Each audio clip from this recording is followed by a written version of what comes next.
يضيق على نفوسهم ويزكي أنفسهم. نحمده على كل حال ونستعينه في كل محنة وابتلاء. وصلى الله وسلم وبارك على نبينا محمد قدوة الصابرين وإمام المتوكلين الذي لقي الشدائد بصدر رحب وقلب مطمئن، فكان أعظم نموذج في تحمل المشاق fi sabilillah. Alhamdulillah, segala puji bagi Allah Subhanahu wa taala, Tuhan semesta alam. Dialah yang menciptakan kehidupan ini sebagai ladang ujian dan proses pendidikan jiwa. Salawat dan salam semoga tercurah kepada junjungan Nabi besar Muhammad sallallahu alaihi wasallam, manusia paling tangguh di dalam menghadapi kesulitan dan cobaan, yang tetap teguh menyampaikan risalah di tengah tekanan dan penolakan. Ayol ikhwah yang dimuliakan Allah Subhanahu wa taala. Tema yang akan kita bahas pada hari ini adalah sesuatu yang sangat dekat dengan kehidupan kita sehari-hari, yaitu melatih dengan ketidaknyamanan demi meraih kesuksesan. Ditinjau dari sudut pandang Islam dan psikologi tentunya.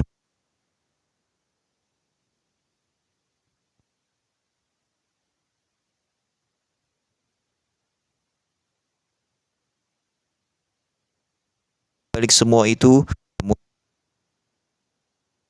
kita menjadi semakin tidak tahan terhadap rasa tidak nyaman. Padahal justru dari rasa tidak nyaman itulah seseorang bisa tumbuh berkembang dan mencapai kualitas hidup yang lebih tinggi. Allah Subhanahu wa taala memperingatkan kita di dalam Al-Qur'an bahwa kehidupan ini bukanlah tempat bersenang-senang, melainkan tempat ujian belaka. Allah Subhanahu wa taala berfirman di dalam surah Al-Ankabut ayat 2, "Ahasiban nas ay yutraku ay yaqulu amanna wa hum la yuftanun." Apakah manusia mengira bahwa mereka akan dibiarkan hanya dengan mengatakan kami telah beriman dan mereka tidak diuji? Ayat ini menegaskan bahawa ujian adalah keniscayaan bagi orang yang beriman, dan ujian itu seringkali hadir dalam bentuk rasa tidak nyaman, baik secara fisik, mental. Ayol ikhwah, ketidaknyamanan adalah bagian dari pertumbuhan. Bahkan Rasulullah sallallahu alaihi wasallam sebagai manusia terbaik pun diuji dengan berbagai bentuk penderitaan sejak kecil, yaitu beliau sudah menjadi yatim, hidup dalam kemiskinan, dihina oleh kaumnya, diludahi bahkan dilempari batu saat berdakwah di Taif. Namun semua itu tidak menjadikan beliau menyerah. Justru dari proses itulah terbentuk pribadi yang sabar, kuat dan penuh kasih. Beliau pernah bersabda, "Asyaddun nasi bala'an al-anbiya, thumma al-amthal fal-amthal." Orang yang paling berat ujiannya adalah para nabi, kemudian orang-orang terbaik setelahnya mereka. Ayol ikhwan, bukan hanya para nabi saja, para ulama besar dan tokoh hebat juga dibentuk oleh ketidaknyamanan. Lihatlah bagaimana Imam Bukhari melakukan perjalanan jauh dari kota demi kota hanya untuk meneliti sanad sebuah hadis. Ia mengorbankan waktu, kenyamanan, bahkan rasa aman demi menyusun karya agung Sahih Al-Bukhari yang kita pelajari hingga hari ini. Dalam dunia psikologi, konsep ini dikenal dengan discomfort training, yaitu melatih diri untuk berada dalam situasi yang menantang dan tidak menyenangkan secara bertahap agar jiwa kita terbiasa menghadapi tekanan. Dr. Viktor Frankl, seorang psikiater ternama yang selamat dari kamp Nazi, pernah berkata, "Suffering cases to be suffering at the moment it finds a meaning." Penderitaan berhenti menjadi penderitaan ketika seseorang menemukan makna di dalamnya. Artinya, selama kita melihat ketidaknyamanan sebagai bagian dari proses menuju sesuatu yang lebih besar, maka rasa sakit itu akan terasa lebih ringan dan bahkan bisa menjadi sumber kekuatan. Begitu juga Angela Duckworth, psikolog Harvard yang meneliti tentang ketekunan, mengatakan bahawa kunci sukses bukan pada bakat,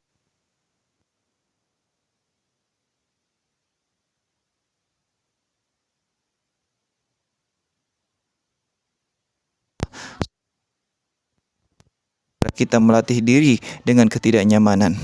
Yang pertama adalah memperbaiki niat kita. Rasulullah pernah bersabda, "Innamal a'malu binniyat." Sesungguhnya amal itu tergantung pada niatnya. Dengan niat yang kuat, kita bisa bertahan lebih lama dalam proses yang berat.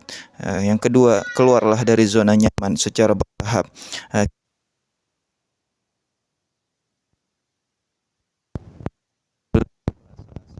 latihan berbicara di depan umum meskipun gugup, atau melatih kesabaran dengan puasa sunnah. Yang ketiga, biasakan diri menunda kenyamanan. Misalnya, tunda makan sampai selesai membaca Al-Quran, atau tunda hiburan sampai pekerjaan selesai. Ini adalah bentuk latihan self-discipline. Yang keempat, lakukanlah muhasabah setiap hari. Evaluasi diri kita. Allah Subhanahu wa taala berfirman di dalam suratul Hasr ayat 18, "Wal tanzur nafsum ma qaddamat lighad," dan hendaklah setiap jiwa memperhatikan apa yang telah ia siapkan untuk hari esok. Yang kelima, bangun lingkungan yang mendukung. Rasulullah SAW bersabda, "Al-mar'u ala dini khalili." Seseorang akan mengikuti agama temannya. Hadis riwayat Abu Daud. Maka itulah berkumpullah dengan orang-orang yang suka belajar, yang sabar, dan yang mau terus berkembang. Karena energi positif itu menular. Dan yang terakhir, tetaplah istiqamah dan bersabar. Allah Subhanahu wa taala berfirman, "Fastaqim kama umirta." Maka tetaplah engkau, ya Muhammad, pada jalan yang benar, sebagaimana yang diperintahkan kepadamu. Allah juga menjanjikan, "Innallaha ma'as sabirin." Sesungguhnya hanya Allah bersama orang-orang yang sabar.